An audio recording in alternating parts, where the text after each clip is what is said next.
while they're getting the microphones organized here, I just want to say good evening and thank you so much for joining us all here tonight to be part of this important work and to be part of this conversation tonight. My name is Sharon Glassberg, and I have the great honor to work with our community's Holocaust survivors at Jewish Family and Children's Services of Southern Arizona.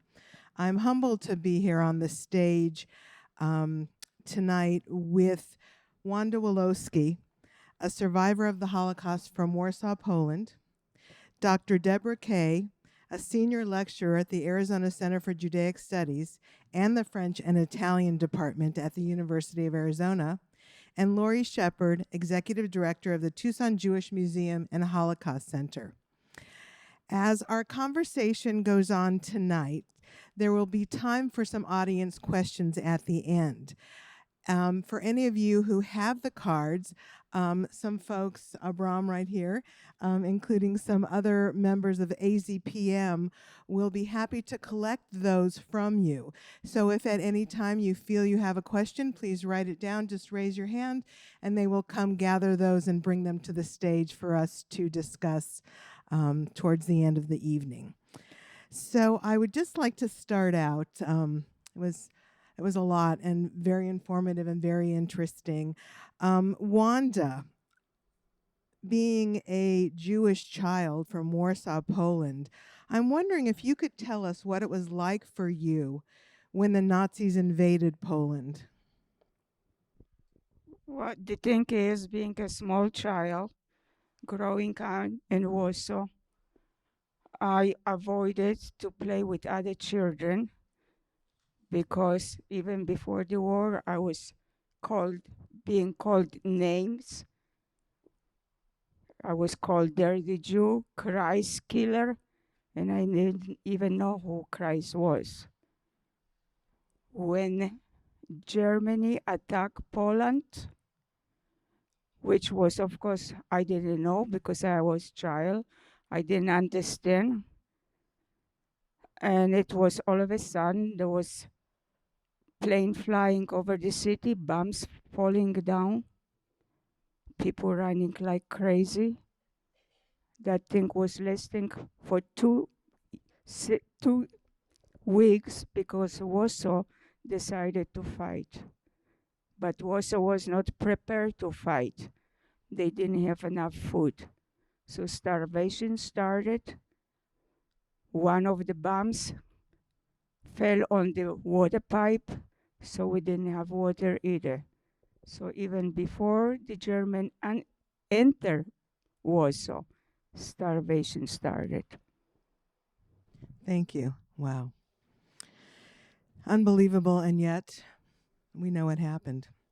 Deborah, Wanda spoke of some anti-Semitism in Poland even before the war and the Nazi occupation. What was the nature of American anti-Semitism in the 1930s, and how did it influence governmental response? Thank you very much, Sharon, and thank all of you for coming this evening. In the 1930s, American anti-Semitism was, as you've seen in this excellent documentary that we have the opportunity to watch, it was the most virulent and vicious of any time in American history. And I don't think that many people realize this. And, you know, in our classes, many of the things that we talk about in our classes have to do with some of the questions that probably you'll be raising this evening. How different was anti-Semitism here in the United States than in Europe? And it's very important to distinguish that anti-Semitism in Germany and many of the satellite states that were under German occupation eventually,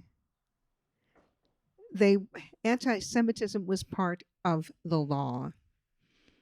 Here, it wasn't the same thing. There was discrimination, but it wasn't part of the law. So, what made anti Semitism so terrible in the 1930s? Well, if you look back, if you remember a man named Henry Ford, uh, Henry Ford did more than just make cars, right? Henry Ford was someone who had a newspaper called the Dearborn Independent, if anybody's from Michigan.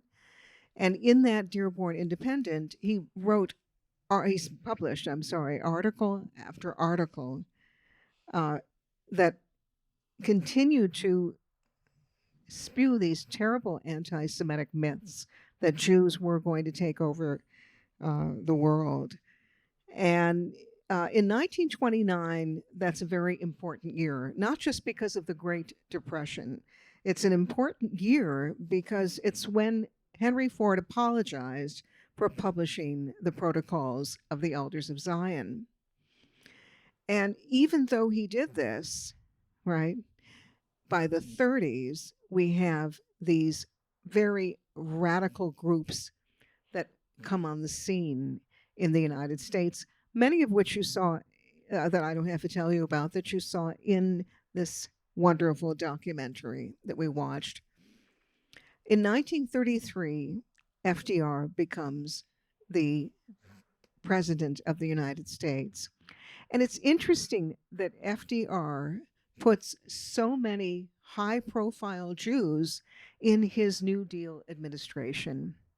But there is a backlash to this, and the anti-Roosevelt political groups are very, very aware that all they have to do is be anti-Semitic. And there is another person that I thought was very interesting in the documentary, and that was Father Coughlin. Father Coughlin is probably the most notorious of all the anti-Semites of the 1930s. And his radio program was an amazing radio program. It brought something like 40 million viewers. And I think that it's important to understand that people like Father Coughlin said the kinds of things that Americans wanted to hear at that time, because there was so much xenophobia and anti-Semitism. But eventually, by the time the Americans entered World War II, people like Father Coughlin, people like Fritz Kuhn, they were all silenced under the 1917 Sedition Act.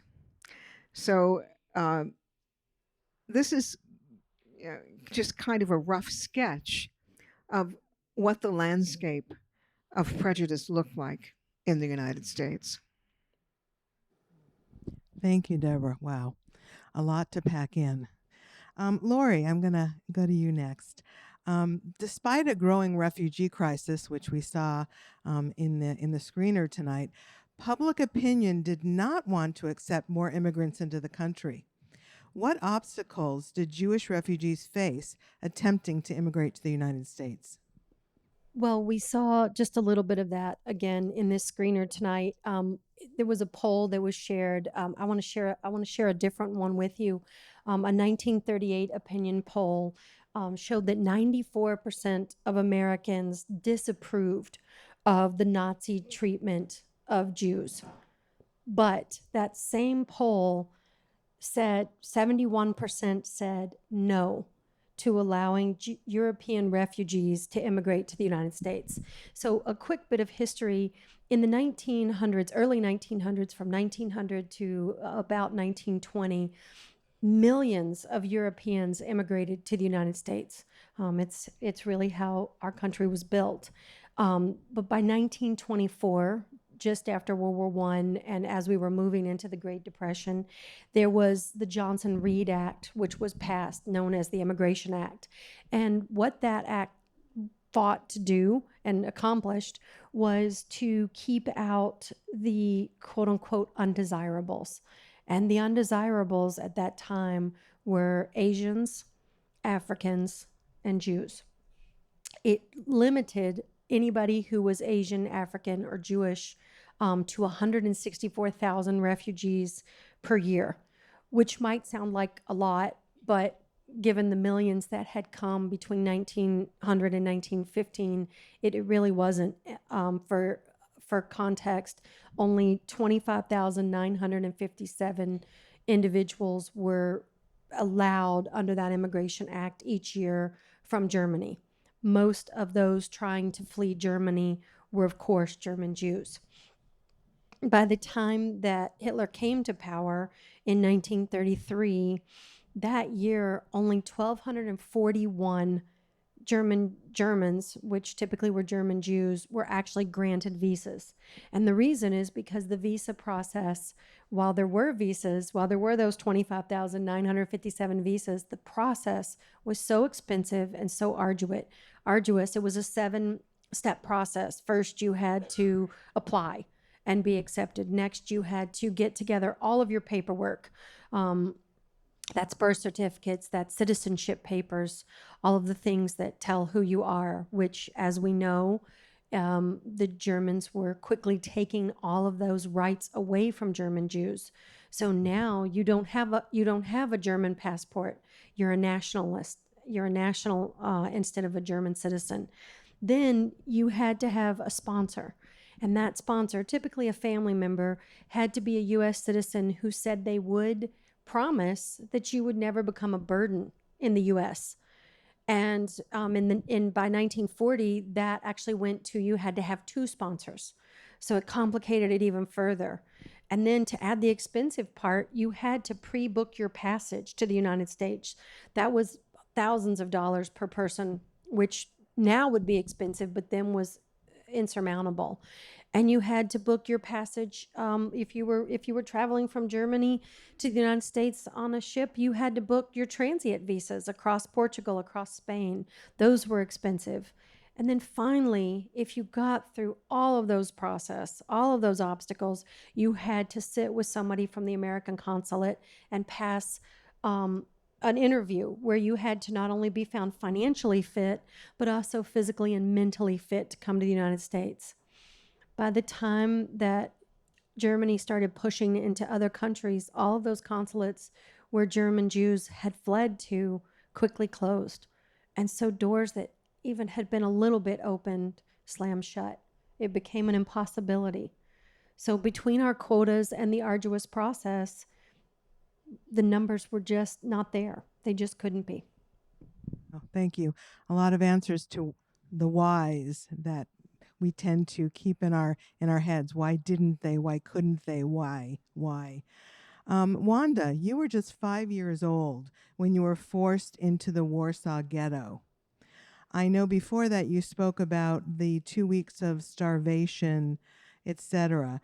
I understand that there's an interesting story that you have that you like to talk about, how a loaf of bread saved a life. I would like you to talk about that. And also, what did you understand about what was happening to you? Okay, so when the German came into Warsaw and starvation was over there, so the first thing what they did, they gave flour to the bakers and they told them to bake bread. But and they made lines for people to stay in line to get the bread. But right away they told the Jews, there'll be no bread for you. And a Jewish person would stay in a line. Some of them was dressed different, was looking different. They would be pulled out from the line, beaten up, and told there is no bread for you. My mother was holding me in her arms. When our turn came, the German that was watching the line gave my mother a loaf of bread and gave me a loaf of bread, which was something unbelievable because nobody got 2 loaves of bread. As we walked the line, at the end of the line was staying a woman who used to live in our building. And every time that she saw my mother, she would say, "Look at that Jew woman." And that was not an exception. She said, "Look at that Jew woman. She has 2 loaves of bread. By the time it's going to be my turn, there'll be no bread." My mother, knowing that I'm starving, that I didn't eat, took one loaf of bread and gave it to her. The woman was staying with her mouth open. Later on, that woman, you can say that changed our life, because when we left the ghetto, she kept us for 2 weeks in a little building that it was on a cemetery. She used to take orders for headstones. Every morning she would come with food, share her food with us, and put fire in the little stove so we could warm up because it was a bitter winter. But we couldn't have the heat during the night because it would look bad seeing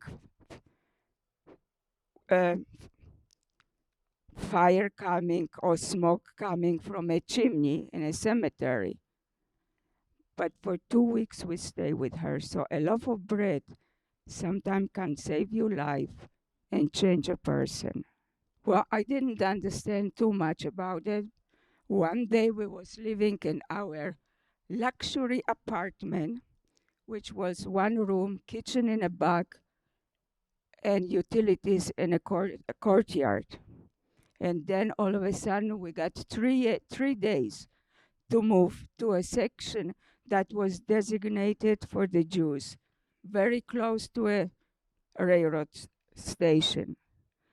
And every day they would change the streets. Let's say today they would say from here today to over here it'll be ghetto. Tomorrow they say, oh no, this portion doesn't belong to the ghetto. So the people that changed their places found out themselves on a street. My mother didn't wait too long. She exchanged our place for a place that when you put 3 single beds, that was the side of it. But we was happy, at least we did have roof over our heads. At the beginning in the ghetto was not too bad, but then they decided to put a wall around the ghetto, over 11 feet high, 13 gates. Every gate used to have a German soldier, Polish police, and Jewish police. At the beginning, you still could get out, but after a while, they say you cannot get out. Some people didn't listen, and they got killed. And that started the beginning. Now, the daily calorie for a Jew, it was 184 calories, which meant a slice of bread, a little bit margarine or something else. And that was not every day that you would get it. There was Jewish kitchens, and you have to wait in a line to get that slice of bread. If you didn't put that slice of bread away, a child would come, grab that slice, and stuff the whole thing in his mouth, and you would go hungry. Or even he would throw in a sewage, pick it up and eat. The life in the ghetto, it was, you walk through the streets, there was body laying all over the streets, and you didn't pay any attention because you figured tomorrow it's going to be you who is going to lay there. If an SS came to the ghetto, you needed to give him a whole sidewalk. One time, my mother and I, we was walking on the other street, or the other side of the street was walking a German SS, and a small child didn't have enough time to get out of his way. He picked the child by his feet, knocked his head on the wall, and dropped the dead body in a gutter. So that was the life in the ghetto. Thank you, Wanda. We, gosh, just honor your bravery for being here and sharing that with us. Elie Wiesel of blessed memory said, when you hear a witness, you become a witness. And I like to think that everybody in this room will take that forward. Deborah, what were some of the underlying factors that led to our nation's action and inaction during the Holocaust? Thank you, Sharon. Um, in our classes, when we talk about the U.S. and the Holocaust, and especially this question that Sharon brought up, we talk about it in a particular way. This is called a bystander issue. There are different kinds of bystanders. You know, there are bystanders that may have been Poles that walked by the Warsaw Ghetto where Wanda was, and maybe were kind enough to find a way to help, or didn't. But these are different kinds of bystander issues. This is bystander countries. We talk about the US, we talk about Britain, we talk about the silence of the Pope. These are all bystander issues.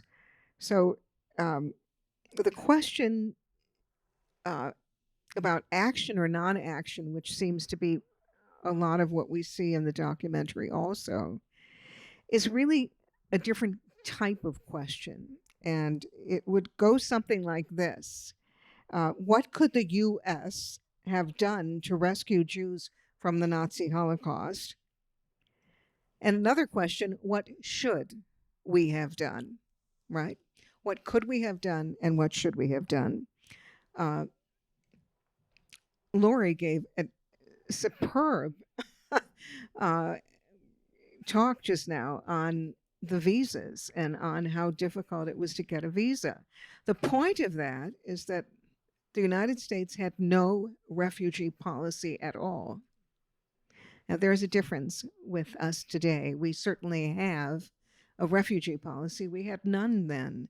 That's what this restrictive immigration policy was.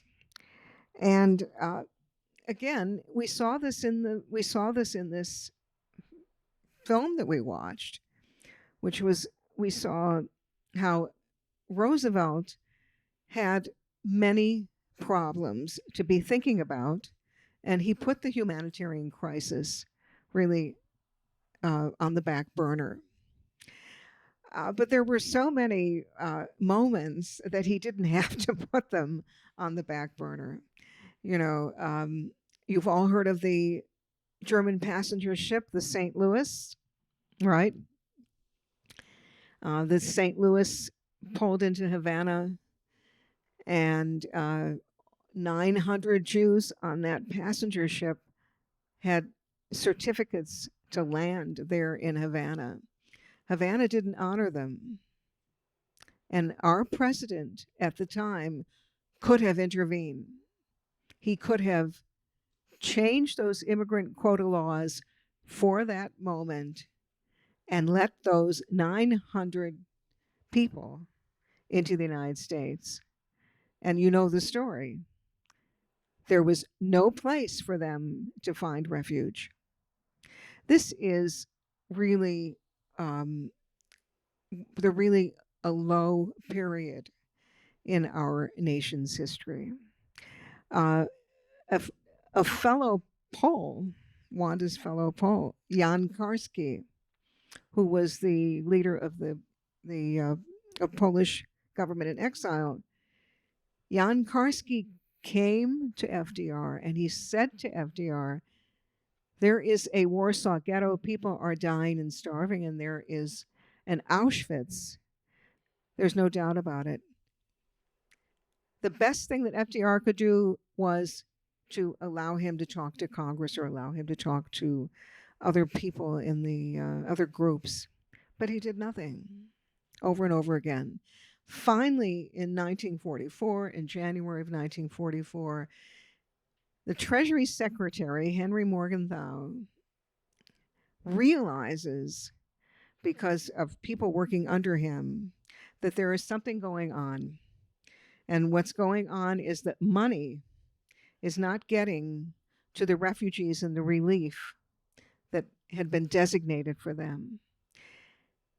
And it becomes clear that the State Department has been obstructing the ability for people to immigrate. This was something that he brought to the president. It was brought to Congress, and finally the president had to do something because there was public pressure, there was pressure put on him by the administration, and he established the War Refugee Board. And this was a great moment for the United States, but as the first director of the Refugee Board said, it was just too little and too late. They saved tens of thousands, but it wasn't really enough. And that's really sad, really sad. We also saw the Bergson Group, which I found very interesting in this documentary. And there's one person that they don't mention in the documentary, and that is Will Rogers. Remember Will Rogers? Will Rogers was a congressman and at the time, and he was really pushing to make sure that we would not be here today and remember that the United States did nothing. So there were many people that did really work at trying to get us to not be in a position where we felt shame, that we could be in a position where we feel that we did do something. Thank you. Wanda, you wanted to respond to... Yeah, about Jan Korski. He was a Polish officer in the Polish underground. He was smuggled to the Warsaw Ghetto so he could see with his own eyes what was going on. Then he was smuggled to a concentration camp. And then he was smuggled over to England. He was supposed to meet with Churchill. Churchill didn't have time for it. So he came to the United States. President Roosevelt, they gave him an hour and a half. But when it came to the Jewish, when he started talking about the Jews, Roosevelt didn't want to hear a thing. If you go on the internet and you put Jan Korski, you're going to hear his story. He talks and he cries in it. He stayed in the United States.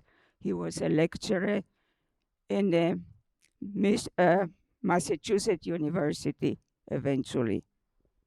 Great, thank you. We have, I'm going to do a question from the audience.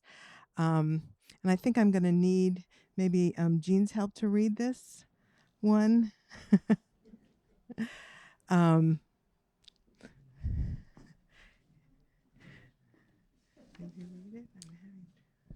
How did Wanda get out of the ghetto? Oh, that one I got. What's the next one? Well, we can start with that one. Okay, all right. Wanda, the question is, how did you get out of the ghetto? Well, because of the starvation in the ghetto, it was necessary to smuggle food. There was professional smugglers. They was making a lot of money, but nobody had money. There was rich people, but most of the people was poor people. So who was the smugglers? Small children and women. And how do you get out from the ghetto? If there was a hole in the wall, everybody would run to it, or through a sewage, or through a basement. Many hours, my mother and I would stay by the gate and wait for a good German to let us pass in a Polish bitter winters. Sometimes for hours we would stay. The tears on my cheek would freeze and I would cry. Sometime there was a good German that let us pass. We would go to the Aryan side. We used to have a lot of Polish friends. One of them did have a restaurant. We would work over there. and smuggle food. But the thing is, you couldn't smuggle the food. You needed to hide the food on your body. At one point, got so bad that we didn't have food for a very long time. And a friend of ours that was a manager in one of the factories that they used to have in the ghetto from Germans, uniform and other stuff, came and he said that he would take me with him and bring me next day with some food. So they slaughter a pig, and the skin and the fat that is on the pig, they put around my body so I wouldn't carry nothing. It just was under my coat. And when we came to the gate, the German asking for papers. He said, alles in Ordnung, everything okay? And then he looked at me and he said, are you called my child? And he put his hand on my shoulder. And I was sweating with every pore in my body. Because if that hand would go a little bit lower, it wouldn't be my child. And it would be bullet in my head. And the Jewish police needed to bring every day at least 3 children that were smugglers, and the German could kill them.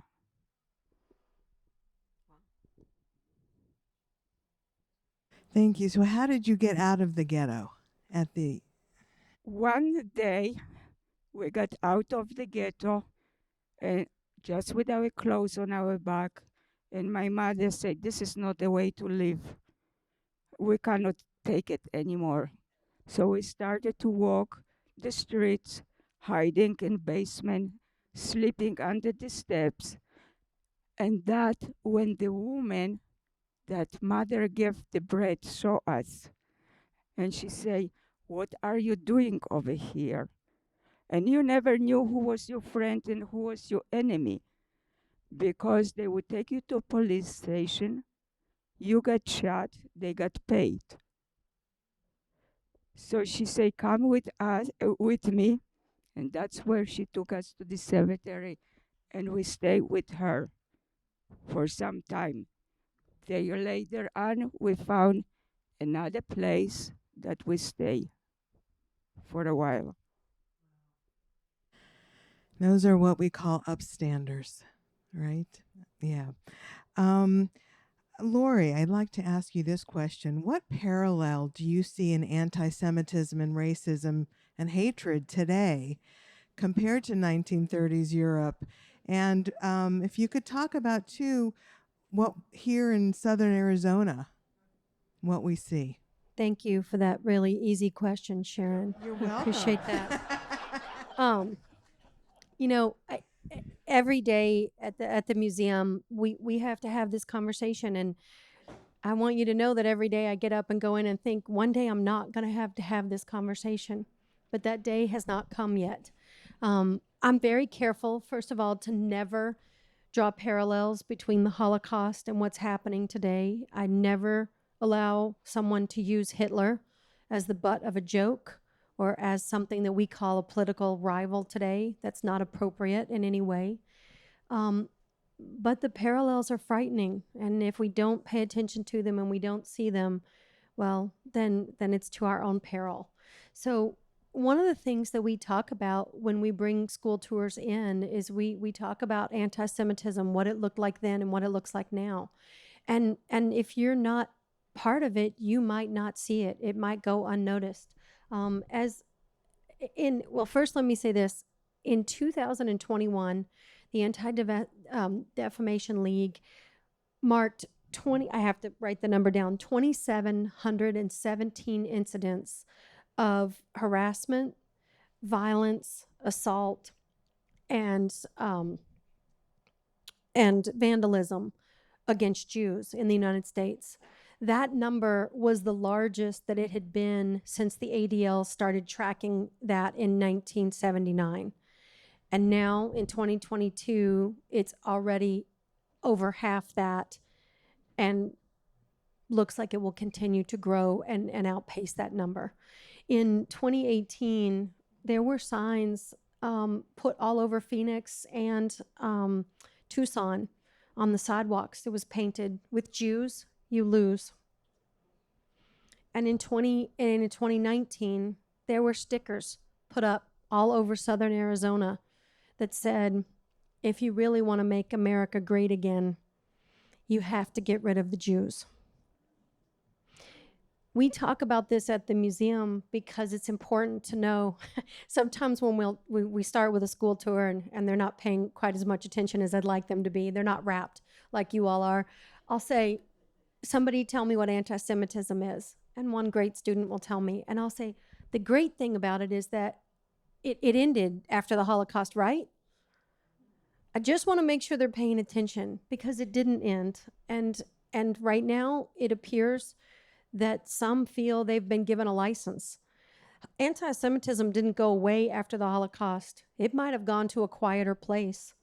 Our sedition laws might have calmed people down a little bit because they feared what might happen if they said what they wanted to say, but that didn't go away. And what's important is that we're facing it today. Things like this video, things like what Ken Burns is doing, what Arizona Public Media is doing, allow us to continue these conversations because they're the only thing that's going to stop this. Absolutely, absolutely. Thank you. Thank you. Amazing. Wanda, you also have written a book. This is not a marketing tour. But to kind of connect with what Lori just said, what was the impetus for you writing that book? Well, I am invited to many schools to speak. I am also invited to military posts. I was also invited to Huachuca, where they used to have German liaison officers, and we've become friends with them. And I wrote the book because I put a lot of history in it. I put history from 1933, what happened in Germany. I mean, from Germany, it was much easier to escape than from Poland. Poland was between Germany, and there was no way really to escape. And I put a lot of history because now in school they don't teach history. Now they don't teach about Holocaust. And so in this book, it's not only my story, it's history. And I figure everybody needs to know about it. So that's why I wrote the book. Education. Education. Exactly. Absolutely. Thank you for that. We have a lot of other questions, and I'm going to ask just one more. And Deborah, if you could briefly answer this question, I think it's a really important one. Why were U.S. Jews opposed to Jewish immigration? If we could have a couple of sentences about that. Why Right. were the Jews opposed? Well, it's, Right. I would say that Jews, you have to understand that Jews did not have the kind of political clout that they have today. I mean, it's as simple as that. And today we know that there are Jewish senators or Jewish congresspeople. Jews have power in the United States, good political power. They have representation. They had just become part of the FDR's New Deal. They had just started getting these jobs. And there is a story that I remember that Arthur Hertzberg told. Arthur Hertzberg was a famous scholar who since passed away. His father was a rabbi in Baltimore, and it was a Saturday. He stood up, and the rabbi is decided to give his sermon, and he said, you know what, just kind of like you said, he got up and he said, look, if we really had courage, we would get up and we would go and we would protest at the White House. We would get in our cars, it was a Reformed congregation, and we'd get up and we'd go and we'd do it. Right? Right. Okay. And he gave this impassioned speech. And then Arthur Hertzberg says, and you know what happened? The next day he was fired. The rabbi was fired from his position because Jews were afraid of the backlash.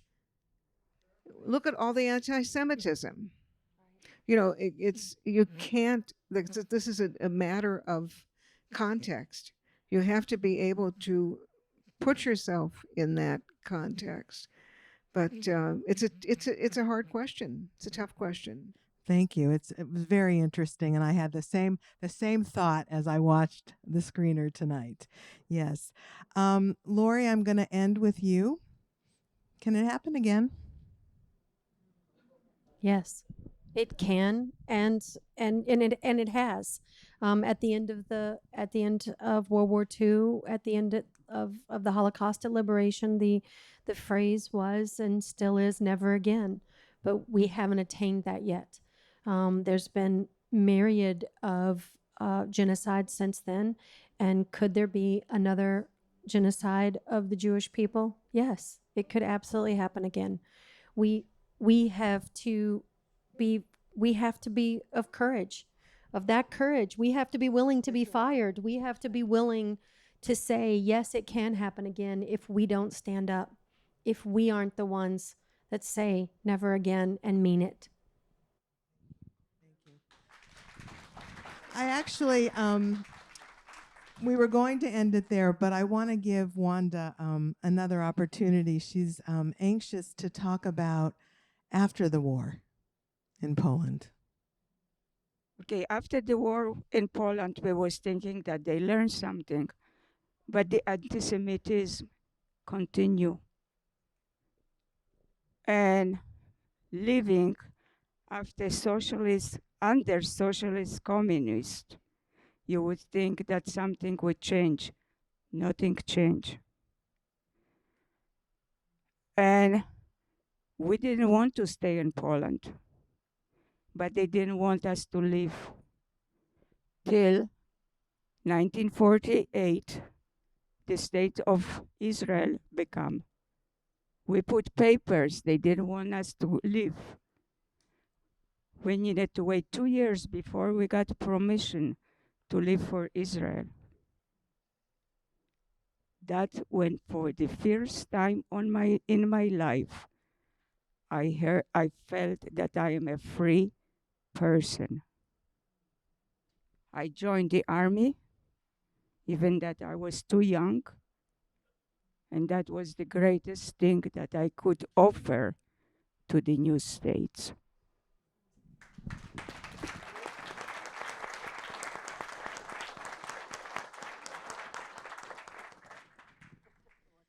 Thank you so much. I can't say the word honor enough, and so pleased and humbled by your presence and by Deborah's presence and by Lori's presence.